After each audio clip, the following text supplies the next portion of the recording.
Nah, pokoknya tentunya nanti hari ini kita akan dibagi jadi 2 sesi ya obrolannya Smart Viewers. Nanti ada pokoknya kita akan ngobrol-ngobrol dulu dengan narasumber kita. Dan buat teman-teman yang misalkan punya pertanyaan, bisa aja dikumpulkan dahulu dan tentunya nanti langsung komen aja di bawah. Nanti sekitaran setelah udah kita ngobrol-ngobrol panjang dengan Kak Anissa, nanti aku akan melontarkan beberapa pertanyaan ke Kak Anissa dari komentar-komentar teman-teman yang ada di bawah gitu ya. Oke. Nah, ini jadi topiknya adalah berpuasa di Belanda. Asik gitu ya.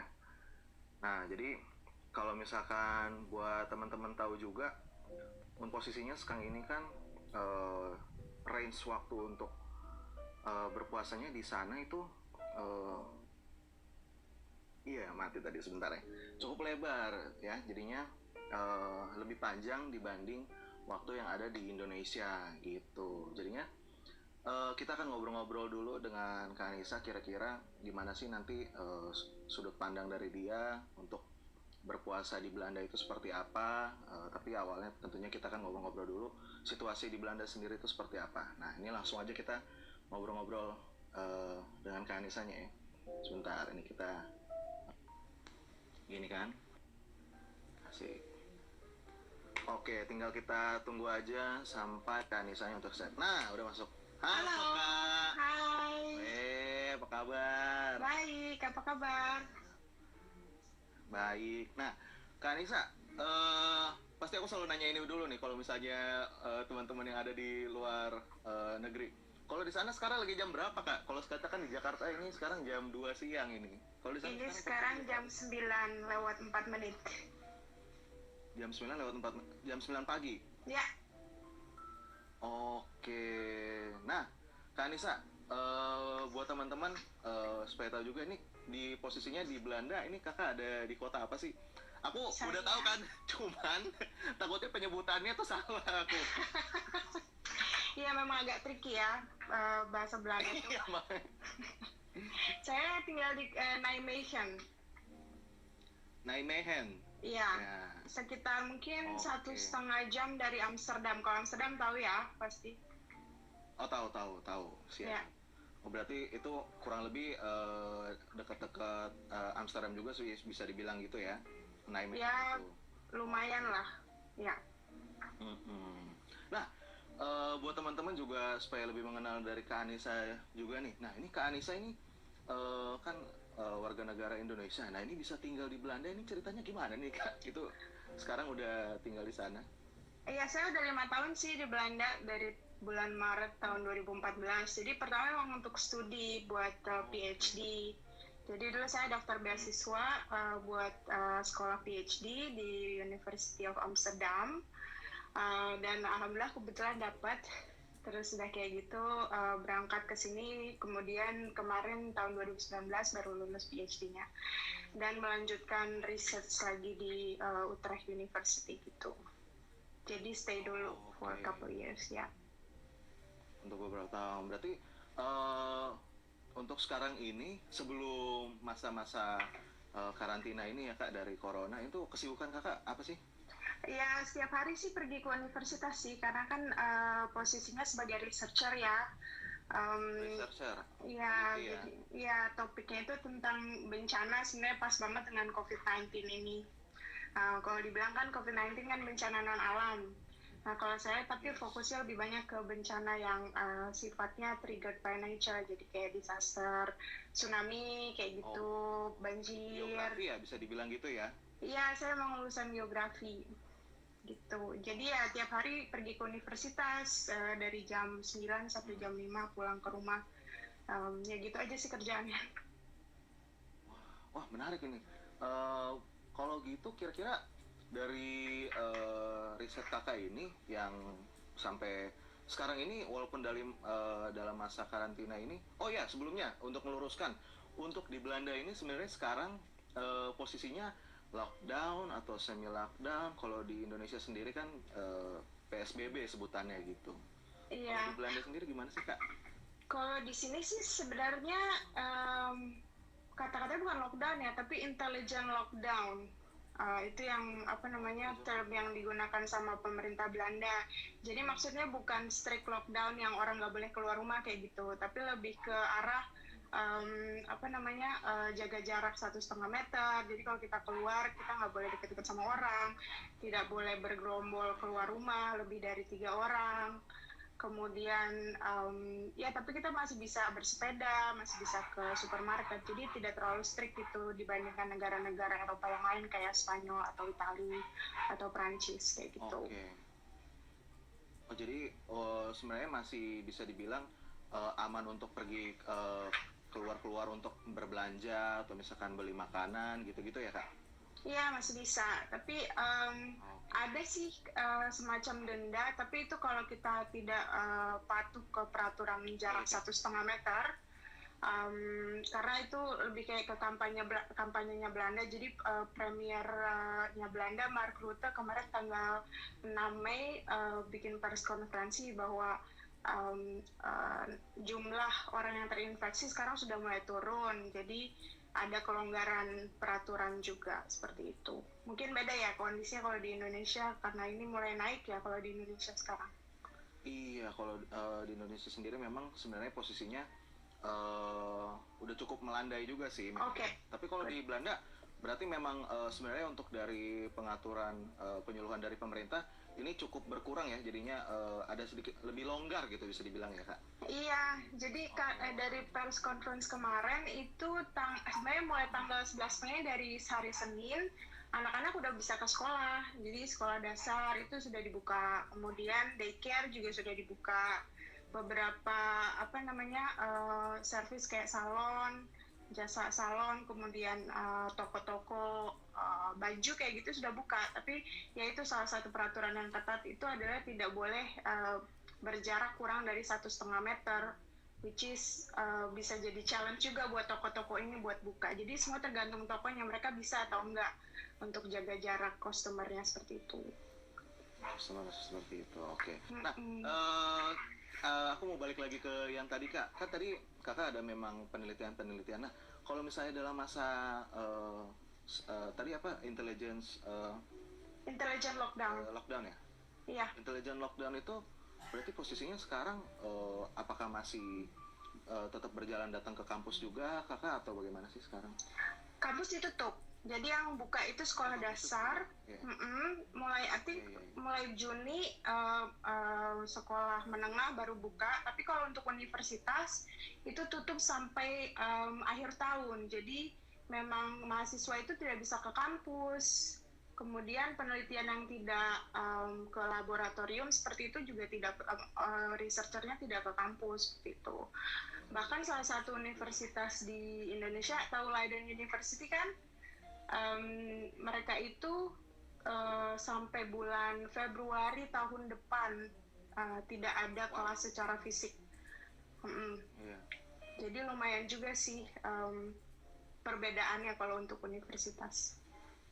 Untuk universitas gitu ya. Kalau dari pemerintah Belanda sendiri ada kayak semacam bantuan-bantuan untuk para masyarakat Belanda atau diaspora dari Indonesia nggak sih Kak? Kayak misalkan ada pemberian sembako juga mungkin atau bantuan keringanan lain-lainnya gitu. Kalau dari KBRI ada ya, untuk orang-orang Indonesia yang terdampak itu ada semacam penyaluran sembako seperti itu. Tapi kami juga warga negara Indonesia sebelum COVID-19 memang sangat dekat dengan kedutaan, staf-staf kedutaan. Jadi mereka sangat terbuka ya. Kita bahkan bisa komunikasi informal seperti itu. Jadi tidak ada limitasi buat kami untuk kontak KBRI. Jadi mereka sangat suportif sih sebenarnya. Dan lagi pula banyak juga kan mahasiswa dan organisasi mahasiswa kayak PPI seperti itu. PPI Belanda kan salah satu yang paling aktif ya. Jadi mereka juga menyalurkan istilahnya unek-uneknya warga negara Indonesia juga gitu. Misalnya ada kesulitan, saling membantu lah, apalagi di krisis kayak gini. Iya. Nah, Kak, aku udah ada stalking Kakak juga nih. Waduh. Kakak ini kan sudah berkeluarga juga ya, benar di Belanda gitu. Iya.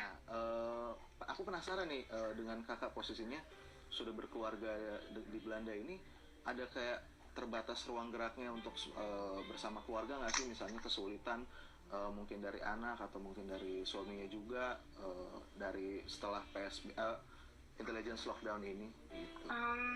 Ya sebenarnya sih malah kita di rumah aja ya, semua ngumpul di rumah. Malah yang sulit adalah membagi waktu kerja antara kerja dan ngurus anak seperti itu, karena kan kita butuh konsentrasi. Sekarang semenjak lockdown kurang lebih dari bulan Maret itu ya sulit udah untuk memisahkan ruang buat bekerja dan ruang untuk kehidupan pribadi itu sih.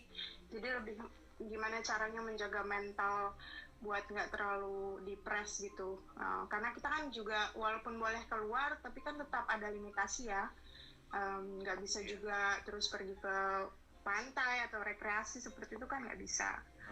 Jadi ya diselingi dengan jogging keluar atau naik sepeda keluar kayak gitu. Jadi lebih banyak variasi kegiatan kayak gitu.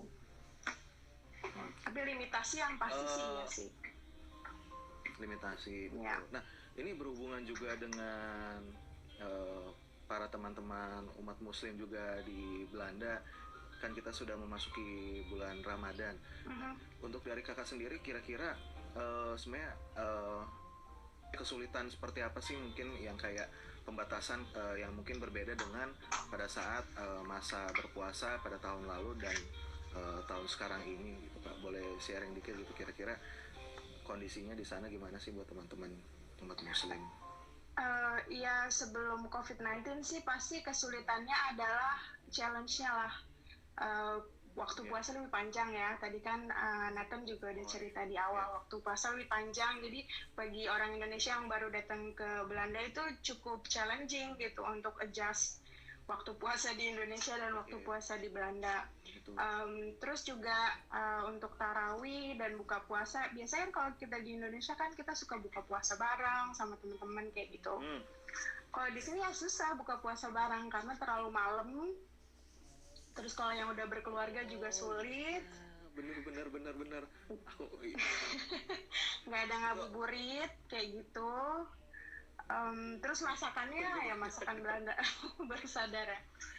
Iya bener juga, kan udah malam itu.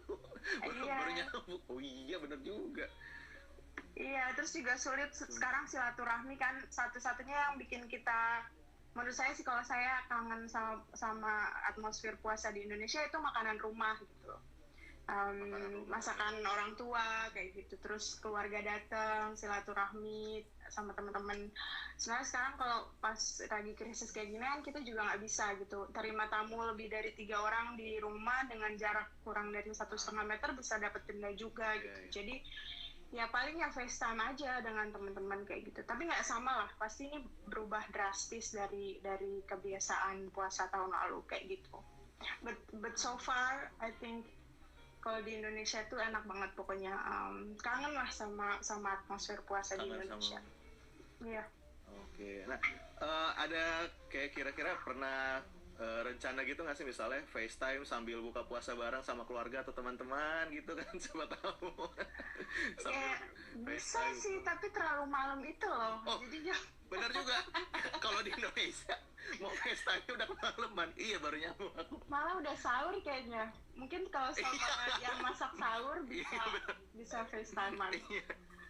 Kayak gitu. Iya sih, tapi ya maksudnya pun di universitas dan kantor ya, puasa nggak puasa mereka selalu ada, semenjak lockdown selalu ada kayak online gathering buat drinking coffee or just talk gitu kayak gitu.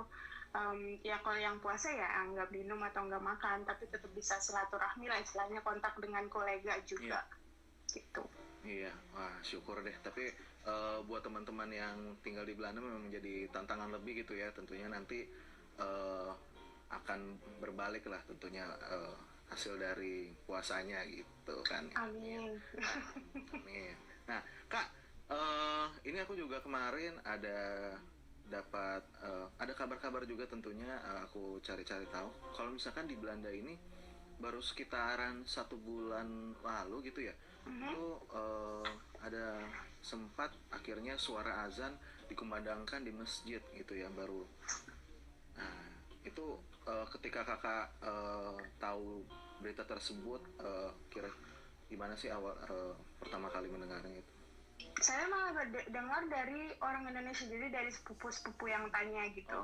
Ada katanya ada azan berkumandang di Eropa gitu. Terus saya cari di berita, ternyata banyak kan lebih di Jerman ya, di Jerman. Iya, Jerman dan Belanda.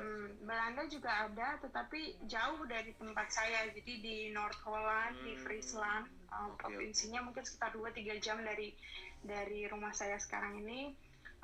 Jadi nggak kedengeran, jadi saya nggak tahu sebenarnya sebelum dengar dari sepupu-sepupu. Tapi yang saya dengar setelah yang saya baca juga, mereka hanya pada saat sholat Jumat saja. Jadi azannya itu seperti bentuk toleransi, bentuk penyemangat untuk ya menjalani masa krisis COVID-19 ini gitu. Tapi ya lumayan itu sih historical ya, karena memang karena memang tidak memang sebelumnya dilarang gitu untuk azan secara luas atau keras di Belanda. Di Belanda ini gitu ya. Jadi memang itu juga aku ternyata baru tahu juga, ternyata sebenarnya lebih tepatnya di beberapa kota sebenarnya lebih banyak di Jerman daripada Belanda ya. Jadi di Belanda pun di beberapa kota saja. Gitu. Terus juga masjid di sini juga kan beda-beda ya. Jadi ada masjid Turki, ada masjid Maroko, ada beberapa masjid Indonesia. Jadi setiap masjid juga punya polisi sendiri gitu. Termasuk polisi apakah boleh sholat tarawih atau boleh ibadah selama krisis corona ini. Karena lagi-lagi mereka harus tetap mematuhi peraturan maksimal 30 orang kalau masjid atau 30 orang. Iya, kalau large gathering gitu ya, maksimal 30 orang dan harus jaga jarak 1,5 meter. Berarti kan mereka butuh ruang yang besar gitu. Iya. Jadi lagi-lagi kembali ke masjidnya atau penyelenggara acaranya sendiri. Wah, memang dari tadi cerita dari Kak Anissa ini, buat teman-teman di Indonesia nih lebih tepatnya juga harus lebih bersyukur ya, karena di sini memang sebenarnya jauh lebih dimudahkan oleh pemerintah setempat juga, dan tentunya kebijakan-kebijakan lainnya gitu ya. Iya, dan satu lagi sih bersyukur karena ada keluarga yang dekat gitu. Jadi bagi kami kan yang perantau ini kan we have to just stand by ourselves. Ya yang kita punya adalah satu sama lain dengan teman-teman Indonesia seperti itu. Jadi selama krisis ini sih refleksinya ya itu ya, keluarga itu harus jadi prioritas. Jadi kalau misalnya kalian dekat dengan keluarga, ya digunakan waktunya sebaik-baiknya buat keluarga kayak gitu. Aduh ini terharu sih aku dengarnya. Ya ampun. Oke, coba kita buat dari Kak Anissa sendiri, ini kan tadi udah sempat disebutkan juga beberapa tantangan-tantangan untuk beribadah puasa di sana. Nah, pada saat kalau misalkan intelligence lockdown ini sendiri, ada kesulitan-kesulitan lain nggak sih kira-kira, misalkan untuk pekerjaan atau misalnya untuk keluarga di rumah, selain tadi yang tadi udah diceritakan, ada lagi nggak sih kira-kira kayak misalkan apa ya? Sekarang kan sudah mulai biasa ya, maksudnya kita sudah mulai terbiasa dengan kondisi ini. Yang saya ingat awal-awal itu sulit untuk dapat barang-barang pokok waktu mulai panic buying. Awalnya ya? Karena banyak, kalau di sini toilet paper ya, mungkin dengar di negara-negara barat itu kan salah satu bahan pokok, barang pokok di sini. Salah satu yang sulitnya di sana itu cari toilet paper ya. Iya, terus deh kayak gitu pasta kayak gitu, karena orang-orang sini makan pasta. Saus spaghetti itu susah didapat kayak gitu. Tapi untungnya sih kalau untuk nasi gitu masih banyak stoknya, karena mereka nggak makan nasi gitu kan. Itu sih awal-awal, dan juga kalau kita mau delivery supermarket kayak gitu penuh terus untuk beberapa, kayaknya sampai bulan April itu sulit untuk dapat delivery supermarket kayak gitu. Tapi kan kita masih bisa pergi belanja sendiri dan segala macam. Jadi sebenarnya sih kalau dipikir itu kita beradaptasi dengan cepat sih sebenarnya dengan kondisi ini gitu. Iya, itu aja sih Pak. Kak, Ini ada sebenarnya pertanyaan penting juga nih tadi mungkin kelewatan kali ya. Kalau misalkan untuk di sana itu buka puasanya jam berapa dan untuk sahurnya jam berapa Kak kira-kira sekarang ini? Jam 3 kalau sahur, imsaknya. Itu sahurnya jam 3. Jam 3 ya, oke. Terus bukanya jam setengah 10 malam. Ya, berapa aja tuh? 10. Wah lama sekali. 7 jaman lebih ya? Iya, lumayan. Lebih. Malah kadang-kadang Gitu. banyak orang juga yang buka sekalian sahur. Jadi nggak bangun lagi sahur. Oh jadi sekali doang ya sehari gitu jadi. Iya, sebenarnya nggak sehat juga sih. Tapi ya gitu sih tantangannya kan ya karena panjang dan waktu antara buka dan sahurnya terlalu dekat juga kan. Ya akhirnya banyak yang apalagi mahasiswa Indonesia yang cuman buka doang, sahurnya cuman mungkin minum air putih aja gitu. Iya. Cobain kalau mau kapan-kapan kesini, cobain pas bulan Ramadan biar bisa pas bulan Ramadan. Wah, itu menarik sekali tentunya pasti soalnya sebenarnya salah satu jadi experience juga sih buat teman-teman memang yang datang dari Indonesia untuk misalnya stay 1 bulan tentunya liburan gitu kan, misalkan mau ke Belanda ini bisa dibilang sebenarnya buat yang belum pernah mengalami bisa jadi salah satu experience yang menarik, tapi memang tentunya kalau misalnya jadi memang udah tinggal di Belanda jadi tantangan memang ya. Gitu. Betul. Oke. Nah, Kak ini aku ada mau nanya-nanya juga nih, ada dari teman-teman Smartfreaks yang udah ada komen. Ini ada dari Saskia. Nah ini Kak, tolong ya. Saya baca-baca dari internet, kalau di Belanda waktu puasanya lebih lama dari Indonesia ya Kak? Iya, tadi udah dijawab, iya benar. Oke, nah berikutnya dari Arlin. Kak Anissa, sering bikin menu buka puasa apa di sana? Nah ini tentunya kan beda nih kalau misalnya buka puasa di tadi kan dikangenin ya makanan-makanan Indonesia. Tapi berarti kalau di sana apa aja sih biasanya Kakak buka puasanya? Makanan favorit saya itu nasi Padang ya. Nasi Padang. Terus kebetulan emang keluarga saya juga keluarga Padang gitu, mama dari Padang. Jadi sekarang lagi suka coba-coba bikin masakan Padang kayak gulai ayam, dendeng balado kayak gitu. Wow. Tapi ya rasanya nggak sama sih, benar-benar jauh kayak. Jauh beda ya. Tapi ada sih restoran Indonesia di dekat tinggal Kakak? Kalau restoran Padang tuh saya tahu satu di Den Haag, jauh, sekitar 2,5 jam dari sini, jadi nggak mungkin. Waduh, lebih jauh ya. Terus, tapi di sini ada satu restoran Indonesia, restoran Sunda. Jadi, tapi nggak terlalu pedes sih makanannya, tapi lumayan juga. Waduh. Terus, ya, saya nggak sebut nama restorannya ya. Yang satu lagi nih, saya lagi mulai langganan, jadi bisnis kecil-kecilannya mahasiswa Indonesia yang di sini gitu, bikin masakan kemudian dipasarkan ke anak-anak Indonesia, campuran antara masakan ya kayak ayam geprek, sate ayam, cendol, kayak gitu, nasi bakar. Mantap. Sekarang saya paling nggak 1 kali tiap minggu beli pas lagi puasa gini karena kangen banget sama makanan Indonesia dan saya nggak pintar masak. Iya. Jadi ya. Nah, kalau di rumah sendiri ada sering-sering masak juga nggak sih Kak Anissa buat keluarga di rumah? Buat buka. Suami saya kan orang Belanda ya, jadi dia nggak bisa makan pedas. Terus kebanyakan yang makannya roti, kentang kayak gitu, pasta. Jadi kalau masakan Indonesia ya saya makan sendiri sebenarnya. Ya, aduh. Anak kakak gimana anak? Dia masih 3 tahun, jadi juga nggak bisa makan yang terlalu banyak santan atau yang pedas kayak gitu. Jadi ya dia ikut sama bapaknya makan kentang dan pasta dan spaghetti segala macam gitu. Oke.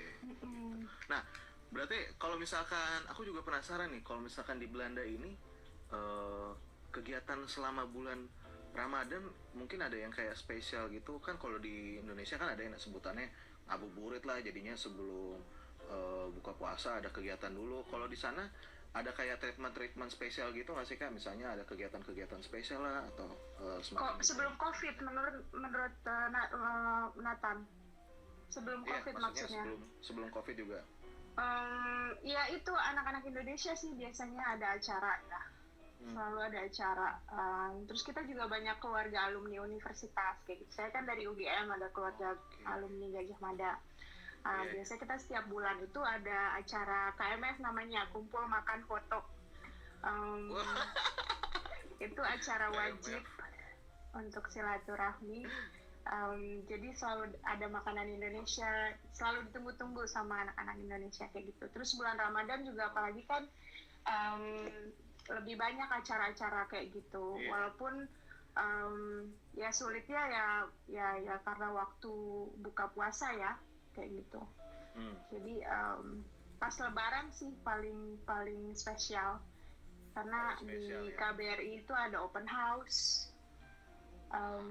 Dan makanannya luxurious. Kemudian ada hiburannya. Terus setiap PPI itu ada acara juga setelah sholat Id, which is not possible this year, unfortunately nggak bisa. Gitu, wah asik ya. Jadi kalau buat dari KBRI sendiri biasanya ada acara-acara tertentu juga nggak sih Kak di sana yang ngajak buat teman-teman yang tinggal di Belanda selain tadi pada saat bulan puasa gitu? Iya, biasanya forum-forum diskusi ya kalau KBRI. Dan itu macam-macam topiknya, mulai dari diskusi ilmiah, mulai dari diskusi isu-isu di Indonesia seperti banjir. Kemarin ada acara tentang banjir Jakarta. Saya termasuk salah satu jadi speakernya di sana. Ya mereka sangat aktif ya, dan saya sangat menghargai usaha KBRI untuk benar-benar engage sama orang Indonesia, gak cuma dengan mahasiswa tapi juga dengan diaspora, jadi orang-orang Indonesia yang sudah tinggal di Belanda cukup lama kayak gitu. Mereka sangat aktif untuk istilahnya berkontribusi kembali ke Indonesia dengan cara-cara yang berbeda seperti itu. Keren. Kak, ini aku ada mau nanya lagi nih. Ada pertanyaan dari Saskia. Makanan Indo di sana harganya relatif murah atau mahal, Kak? Tapi kalau di Indonesia kan memang kalau misalnya kayak es teh manis aja dijadiin bahasa Inggris ada jadi melonjak tuh. Nah kalau di Belanda gimana nih masakan Indonesia? Tergantung sih, beda-beda kelasnya. Sama kayak di Indonesia, antara makan di warteg, which is very delicious, sama aja rasanya dengan makanan warteg yang dijual di mall kayak gitu. Jadi tergantung packagingnya. Iya, setuju. Tergantung packagingnya. Tapi kalau misalnya kayak bisnis teman Indonesia kayak gitu, mungkin satu porsi 9 atau 10 euro. Tapi itu udah full ya, kayak nasi bakar, pakai ayam, pakai apa dan segala macam. Jadi standar sih sebenarnya, tapi nggak bisa dibandingin dengan masakan kayak warteg gitu atau burjo. Kalau di Jogja ya jauh. Wow, iya. Tapi sama enaknya sebenarnya. Saya seneng banget kalau masak makanan burjo sama warteg. Wah, itu mantap tuh. Nanti salah satu yang dikangenin ya dari Indonesia. Iya, mungkin bisa buat jadi ide bisnis. Bagi mahasiswa Indonesia yang mau kesini terus mau bisnis buka restoran Padang, silakan, nanti saya beli. Silakan. Nah, ini udah ada pelanggan setianya ya. Iya, pasti tiap minggu beli. Oke, nah Kak, ini ada pertanyaan lagi juga dari teman kita. Populasi Muslim katanya termasuk kan memang minoritas dan memiliki budaya yang kontras dengan mayoritas warga di Belanda sana. Nah, ini kira-kira apakah Belanda termasuk negara yang sangat toleran kah, Kak? Gitu. Ya lagi-lagi ya nggak bisa digeneralisasi ya, karena setiap orang pasti punya pandangan yang berbeda gitu. Tapi secara umum, kalau saya bisa bilang secara umum, apalagi di lingkungan saya yang notabene universitas atau pendidikan tinggi, mereka sangat terbuka dengan multiculturality gitu. Jadi banyak kan mahasiswa dari berbagai bangsa gitu, nggak cuma Indonesia yang mayoritasnya Muslim, tapi juga Turki, Maroko, ada yang dari Arab, ada yang dari Mesir kayak gitu. Jadi semua berbaur aja sih. Malah kalau Indonesia menurut saya lebih spesial treatmentnya di sini karena kita punya sejarah yang panjang kan sama Belanda. Iya. Iya, jadi banyak sebenarnya culture yang berkaitan kayak gitu. Jadi bahasa, banyak kata-kata Belanda itu yang sebenarnya kita pakai juga di Indonesia kayak handuk. Iya, betul. Macam-macam lah. Pokoknya banyak sebenarnya. Saya juga baru ngeh kalau misalnya ngobrol sama orang Belanda. Oh, ini sebenarnya bahasa Indonesia nih. Padahal kita adopsi dari Belanda kayak gitu. Iya, benar. Kebalik jadinya. Iya, jadi mereka sebenarnya menurut saya sih selama saya tinggal di sini mereka sangat toleran gitu, sangat toleran. Apalagi yang tinggal di kota besar. Mungkin keadaannya bakal berbeda kalau kita interaksi dengan masyarakat yang usianya lebih tua, jadi yang memang belum terinternasionalisasi seperti itu, atau yang tinggal di pedesaan dan bukan di kota besar. Mungkin mereka agak lebih tertutup kayak gitu. Oke, itu untuk situasi sebenarnya memang sangat open ya untuk teman-teman di lingkungan dari Kak Anissa sendiri gitu. Iya, nah, kalau menurut saya malah orang Indonesia yang kadang-kadang suka menutup diri kayak gitu. Nah itu tuh biasanya yang baru-baru datang seperti itu kan namanya culture shock ya. Baru pindah ke Belanda seperti itu. Tapi sebenarnya kalau kita sudah mulai terbuka dan misalnya berteman dengan banyak orang dari berbagai negara, itu lama-lama kita mengerti gitu, bisa saling mengerti kultur satu sama lain kayak gitu. Oke. Gitu ya. Nah, ini berhubung juga lagi ini masuk lagi ke masa Ramadan. Nah, ini untuk Kak Anissa pribadi nih. Kalau tadi kan ada orang yang waktu lagi sahur dirapel aja kan pagi-pagi. Nah, ini dari Luki Timoti. Pas maghrib ke sahur, Kak Anissa tidur nggak? Kan mepet banget waktunya. Iya benar. Tidur lah. Banget. Oh, iya. Siapa tahu tipe-tipe yang rapel juga. Enggak sih, kalau saya sih tidur ya. Strateginya yaitu masak udah sekalian buat sahur. Banyak juga di Indonesia kan yang kayak gitu ya, jadi praktis. Kalau habis buka makanannya disimpan, terus nanti makan masakan yang sama lagi untuk sahur kayak gitu. Tinggal disimpan aja ya. Tinggal diangetin aja kayak gitu. Tapi kalau banyak mahasiswa kan yang tinggal di flat, nggak ada dapur, nah itu yang challenging. Itu saya ngalamin sih tahun-tahun pertama kan. Kalau di Indonesia kita di kosan gitu bisa keluar ke warteg apa burjo di Jogja dulu, tinggal beli gitu kan. Kalau di sini kan sulit gitu, jadi harus masak sendiri atau beli dulu sebelum buka gitu. Terus kadang-kadang mereka juga nggak punya microwave. Jadi ya itu yang challenging menurut saya. Iya. Sabar ya teman-teman. Iya benar. Iya, baru bersabar. Nah Kak, ini ada pertanyaan juga lagi nih. Untuk Kak Anissa sendiri, langkah antisipasi dan kewaspadaan terhadap penyebaran virus corona di Belanda, bagaimana sih caranya gitu? Sama sih kayaknya. Sama di Indonesia dimanapun, jadi kita jaga jarak, nggak banyak keluar rumah kalau nggak penting, terus banyak cuci tangan, sering-sering cuci tangan, bersin di siku, di dalam siku walaupun di rumah, sama nggak terima tamu lebih dari 3 orang kayak gitu. Tapi saya semenjak lockdown itu malah tidak terima tamu sama sekali, jadi memang hanya di rumah aja dengan keluarga seperti itu. Hashtag di rumah aja. Nah, hashtag di rumah aja. Wah. Kalau itu kan kalau di Indonesia, kalau di Belanda ada hashtagnya juga kan? Jadi kayaknya nggak ada deh. Mungkin ada. Orang Indo ya di Twitter. Mungkin ada tapi saya nggak sadar mungkin. Stay at home. Nah, stay at home, ya itu untuk seluruh dunia. Oke. Yeah. Nah, ini ada lagi pertanyaan dari mengenai culture shock Kak, dari Felis. Culture shock apa aja sih Kak yang dialami pas baru datang ke Belanda gitu? Kalau untuk Kak Anissa sendiri pribadi, apa tuh kira-kira? Lucu sih kalau ini. Jadi saya kan emang aslinya dari Jakarta ya. Sekolah di Jakarta sampai SMA. Itu udah biasa dengan orang bicara secara direct. Apa sih bahasa Indonesia sangat Oh, apa frontal gitu. frontal, iya.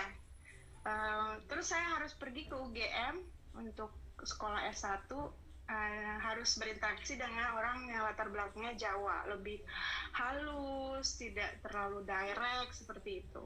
Iya. Itu sudah culture shock menurut saya selama 4 tahun di situ. Udah dapat dulu apa di situ di Indonesia udah dapat dulu.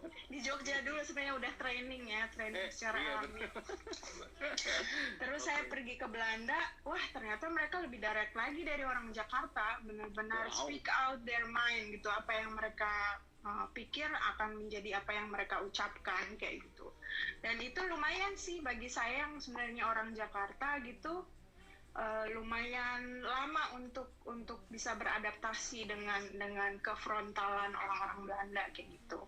Tapi saya pikir-pikir sekarang sebenarnya sebenarnya untuk kerjaan tapi lebih straightforward. Jadi kita tahu apa yang harus kita kerjain dan yang tidak perlu kita kerjain gitu.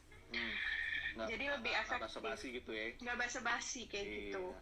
Tapi ya pastinya kalau misalnya kita sama orang Indonesia pasti beda lagi, harus beradaptasi seperti itu. Balik lagi ya. Karena mereka kan kita punya culture yang berbeda untuk komunikasikan. Jadi menurut saya itu sih yang paling berkesan di awal-awal pindah ke Belanda adalah they say something very rude, tapi sebenarnya bukan kasar, mereka lebih ke arah to the point, jujur kayak gitu. Iya. Karena memang bawaannya sebenarnya kayak gitu ya, bukan memang orangnya kasar, tapi memang budaya di sana kayak gitu ya. Iya. Aja kita sih. Gitu. Nah, Kak, ada pertanyaan lagi juga nih dari Arlin lagi nih. Stasiun TV favorit atau tayangan program favorit yang dikangenin dari Indonesia? Tayangan program deh, yang dikangenin di Indonesia apa tuh, Kak? Ada yang suka nonton gitu kan? Iya. Apa ya? Ini bisa diucapkan walaupun di Binus TV, di acara Binus TV. Oh iya, apa-apa. Paling nggak sebutin satu program Binus TV lah. Waduh. Saya kedua juga jarang sih nonton TV. Kalaupun nonton TV itu nontonnya acara talk show kayak talk show. Ya kayak Deddy Corbuzier gitu, Hitam Putih kayak gitu. Iya. Atau Najwa Shihab. Aku ada saran program menarik juga nih. Apa ini itu? Berhubungan dengan Ramadan. Ya. Acara namanya Ngabuburit Yuk. Namanya Ngabuburit Yuk. Ini kalau di Jakarta itu nanti pokoknya jam 17.30, berarti 3 jam lagi, berarti ya kira-kira 3 jam dari sekarang. Oke, good to know. 5:30 Jakarta. Nah itu cocok banget tuh buat ditonton. Sip, nanti saya iklanin juga deh ke teman-teman. Mantap. Itu. Nah, kalau misalnya untuk Kak Anissa sendiri, berarti ini untuk selama semenjak COVID itu sebenarnya untuk intelligent lockdown ini semenjak pertanggal berapa sih kalau di Belanda sendiri? Tanggalnya saya kurang ingat kapan, tapi mulai awal April. Mau awal April. Dan itu stage-nya beda-beda ya. Jadi setiap minggu itu kemarin ada press konferensi, jadi lebih ke arah komunikasi efek dari kebijakan seminggu sebelumnya, terus apa kira-kira implikasinya untuk kebijakan minggu depannya, seperti itu. Jadi mereka lihat-lihat kondisi dan situasi untuk memutuskan kebijakan yang harus dilakukan. Jadi ada step-stepnya seperti itu. Dan sekarang sih untungnya sudah mulai longgar ya. Cuman kita harus lihat juga 2 minggu ke depan seperti apa kira-kira efek dari kelonggaran kebijakan ini. Mudah-mudahan sih akan stay good next week. Ya. Iya. Nah, kalau untuk dari ini kan kalau di Indonesia sendiri kita ada sebutannya namanya PSBB. Nah, kalau untuk itu tanggalnya sudah ditentukan Kak sampai berapa. Nah, kalau untuk di intelligence lockdown sendiri ada semacam kayak deadline ini akan dilaksanakan sampai kapan nggak sih Kak?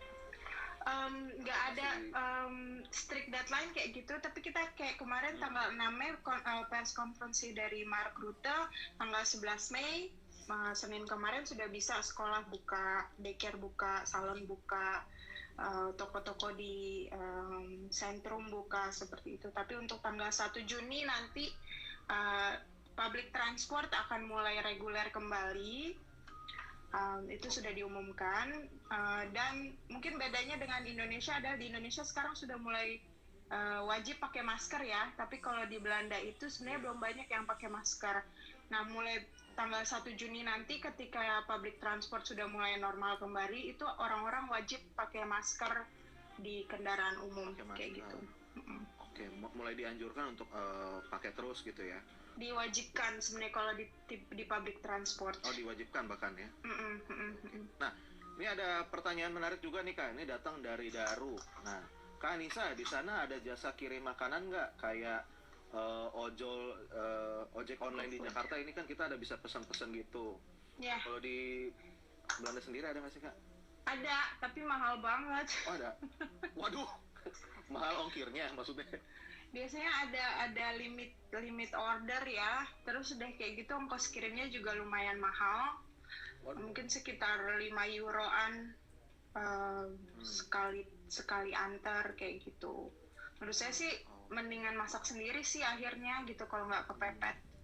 Terus juga, tapi kayak bisnis teman yang anak Indonesia yang bikin makanan ini, mereka antar juga sih ke rumah enaknya, jadi antar sendiri gitu ya. Jadi ya ada, sebenarnya ada. Oke. Nah, Kak, ini aku juga jadi kepikiran juga. Ini kan kalau misalkan untuk Lebaran sendiri ini kan waktunya kurang dari 2 minggu lagi akan datang gitu kan. Nah, untuk dari Kak Anissa sendiri, ini kan memang untuk dari masa intelligence lockdown sendiri ini masih belum tahu sampai kapan. Nah, untuk kakak sendiri kira-kira udah kebayang belum sih kira-kira bagaimana ingin merayakan hari Lebaran pada saat masa intelligence lockdown ini? Kayaknya memang di rumah aja sih, karena memang tidak ada sholat id untuk publik kan. Paling rencana saya ya FaceTime dengan keluarga seperti itu. Mungkin nanti bisa dijadwalin video call dengan sepupu-sepupu gitu. Terus kayak gitu ya, seperti biasalah sebenarnya, cuman online gitu rencananya. Nggak tahu nanti bisa terlaksana atau enggak. Tapi ya tadinya saya ada rencana pulang ke Indonesia bulan Juni Juli, tapi ya tidak bisa ya. Akhirnya dibatalkan gitu demi kesehatan bersama. Oke. Nah, Kak, ini aku ada udah cukup lama juga, panjang ini kita ngobrol-ngobrol, aku sendiri nggak berasa sih. Nah, untuk dari Kak Anissa, boleh di-sharingkan ke teman-teman Smart Viewers yang lagi nonton, harapannya untuk para teman-teman yang lagi sedang dalam masa Ramadan ini, umat-umat muslim yang ada di Belanda maupun di Indonesia yang lagi terkait lockdown ataupun memang lagi menghadapi COVID-19 ini. Ya, selamat berpuasa aja buat teman-teman Smart Viewers. Ya tinggal tadi 2 minggu lagi ya sampai kita ke Idul Fitri kayak gitu. Mungkin ya tahun ini memang beda ya, puasa memang beda sekarang. Tapi saya rasa tidak harus mengurangi value dari puasa itu sendiri, niat kita untuk berpuasa seperti itu.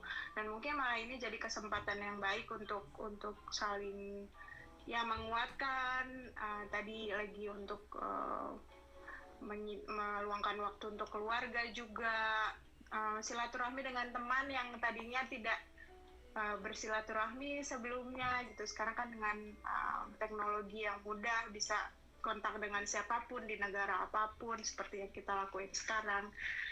Jadi diambil hikmahnya aja, dan mudah-mudahan kita bisa dapat pahala yang lebih besar dengan di tahun ini mendapatkan kesulitan seperti itu untuk berpuasa. Dan mudah-mudahan tahun depan kita bisa semuanya jadi membaik dan bisa puasa dengan normal kembali seperti tahun-tahun sebelumnya. Gitu aja sih dari saya. Amin. Wah, keren banget nih kata-katanya dari Kak Anissa. Mantap. Oke deh. Kak Nisa, makasih ya udah ngobrol-ngobrol dengan kita. Makasih banget udah sharing-sharing tentunya pokoknya wah itu tadi banyak banget Kak yang ngucapin semangat ya Kak Nisa, semangat Makasih. puasanya keluarga. Wih, keren banget nih Iya. teman-teman juga. Sportif banget nih Smart Viewers ya tentunya ya. Iya, Oke, nah ini, banyak juga teman juga yang join dan keluarga yang join. Lihat, terima kasih ya. Terus terima kasih Binus TV Iya. juga sudah mengundang. It's Mantap, very ya nice. sama-sama, makasih. Iya. Banyak banget yang nyemangatin kakak. Ya tadi yang nyemangatin aku cuma satu, ibu aku nonton. Aduh malu gue. Halo Mama Jonathan.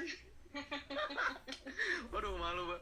Ya udah, makasih ya Ma udah nonton. Oke deh. Oke. Thank you banget Kak Anissa, tentunya nanti di lain kesempatan kita akan ngobrol-ngobrol lagi, lancar puasanya hingga nanti pada saat Idul Fitri dan tentunya selanjutnya. Gitu. Iya, terima kasih. Oke deh. Bye-bye. Mantap, pamit dulu. Terima kasih semua sudah nonton. Sampai jumpa lagi nanti di kesempatan berikutnya. Bye bye. Dah.